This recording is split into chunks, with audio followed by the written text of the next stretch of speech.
ஓம் நம சிவாய. ஓம் நம சிவாய.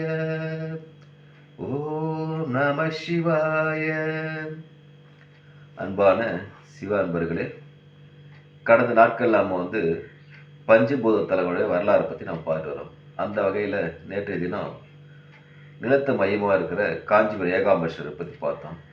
இன்னைக்கு நீருக்கு ஆதாரம் விளங்குகிற ஜம்புகேஸ்வரர் ஜலகண்டேஸ்வரர் பற்றி நாம் பார்க்கலாம். இந்த ஜலகண்டேஸ்வரர் கோயில், ஜம்புகேஸ்வரர் கோயில் எங்கே இருக்குது பார்த்தீங்கன்னா, திருச்சி மாநகரில் காவிரி கரை ஓரத்தில் இருக்குது. இது ஒரு வடகரை கோயில் ஆகும். சரியாங்க. இந்த கோயில் பார்த்தீங்கன்னாக்கா அப்பர், சுந்தரர், திருஞான சம்பந்தர், அருணகிரி, தாயுமானவர், அடிகள் காடவர் கோன் அதில் இருக்கிறாங்க இல்லையா, இவரெல்லாம் பாடல் பெற்ற கோவில் இந்த கோவில். சரிங்களா. இது பஞ்சபூதலங்களில் இதுவும் ஒன்று. இது தாயார் பார்த்தீங்கன்னாக்கா அகிலாண்டேஸ்வரி அம்மா. சரிங்களா.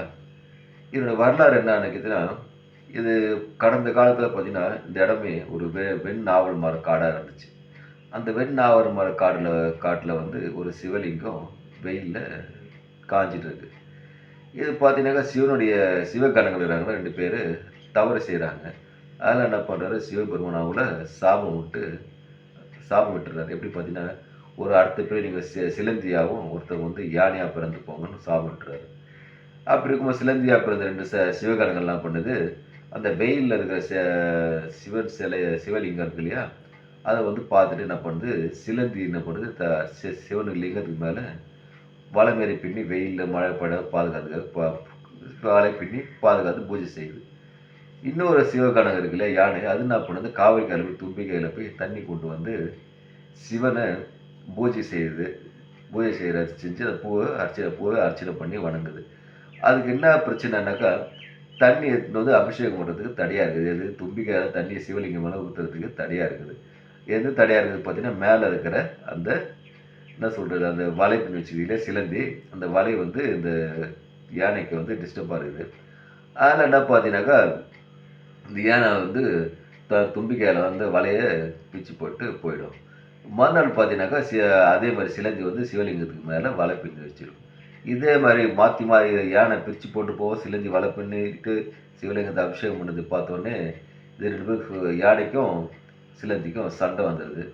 ஒரு கட்டத்தில் பார்த்தீங்கன்னாக்கா சிலந்தி என்ன பண்ணுது, யானை ஓர வழியாக உள்ளே போந்தோடனே என்ன பண்ணுது, சிலந்தியும் செத்துதோடனே யானையும் செத்தோடனே சிவபெருமான் அவங்களுக்கு காட்சி அளித்து, நீங்கள் 2 பேரில் இந்த இருக்கார் இல்லையா, சிலந்தியாக பிறந்தால் அவர் அடுத்த பேரில் சோழ மன்னனாக பிறக்கிறதுக்கும், யானை இருக்கு இல்லையா, அந்த சிவகணங்களுக்கு தலைவனாக இருக்கும்படி யானையை என்ன பண்ணுறாரு, வர கொடுத்துட்டு போயிடுறாரு. அப்படி பார்த்தீங்கன்னாக்கா அந்த சோழன் என்ன பண்ணுறாரு, அவர் முற்பிறவி ஞாபகம் இருக்குது. முற்பிறவி ஞாபகம் பிறக்கும்போது என்ன பண்ணுறாரு, அவர் 70 மாட கோயில் கட்டிருக்கிறாரு. அதில் முதன்மையான கோயில் பார்த்தீங்கன்னாக்கா ஜம்புகேஸ்வரர் கோயில். அந்த கோயில் என்ன சிறப்புன்னு சொன்னீங்கன்னாக்கா, இந்த யானைக்கு அவர் சண்டை வந்தானே இறந்து போனார். ஆனால் சாபம் முடிச்சு அங்கே தான் கிடச்சிச்சு. ஆனால் யானை அவருக்கு பிடிக்காது. அதனால் அப்புறம் அவர் கட்டின எல்லா கோயிலும் குறுகிய சின்ன படிக்கட்டா, யானைலாம் ஏற முடியாத அளவுக்கு படிக்கட்டு வச்சு சிவலிங்கத்தை வச்சு பூஜை செஞ்சுருக்காரு. சரிங்களா. இதுதான் அந்த ஜம்புகேஸ்வரர் வரலாறு.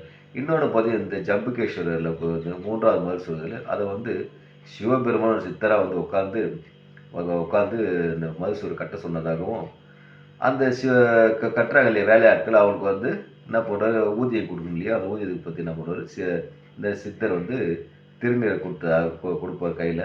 அந்த திருநீர் என்ன பண்ணோம், அவங்க எவ்வளோ வேலை செஞ்சாங்கன்னா அந்த உழைப்புக்கு ஏற்ற மாதிரி அது பொற்காசாவும் தங்கமாக மாறிடுச்சு சொல்லுவாங்க. அதனால் இது சிவனே அருகில் இருந்து கட்டின கோயில்னு சொல்லுவாங்க. சரிங்களா. அதனால் இது மிகவும் சிறப்பான கோயில். ஜலகண்டேஸ்வரர் நீருக்கு ஆதாரமாக உயிரெலாம் வாழறதுக்கு தண்ணி ரொம்ப அவசியம் இல்லையா, அது தண்ணி கொடுக்கறது ஜலகண்டேஸ்வரர் தான். வாய்ப்பு உருவாக்கிட்டு பக்கத்தில் திருச்சியில் தான் இருக்குது, திருவண்ணைக்காவலில். வாய்ப்பு உருவாக்கின்னு போயிட்டு ஜலகண்டேஸ்வரர் பாருங்கள், வணங்குங்க, ஈஸ்வரன் பெறுங்க. எல்லாரும் எல்லா வளமும் பெற்று வாழ்க. ஓம் நமச்சிவாய். ஓம் நமச்சிவாய். ஓம் நமச்சிவாய்.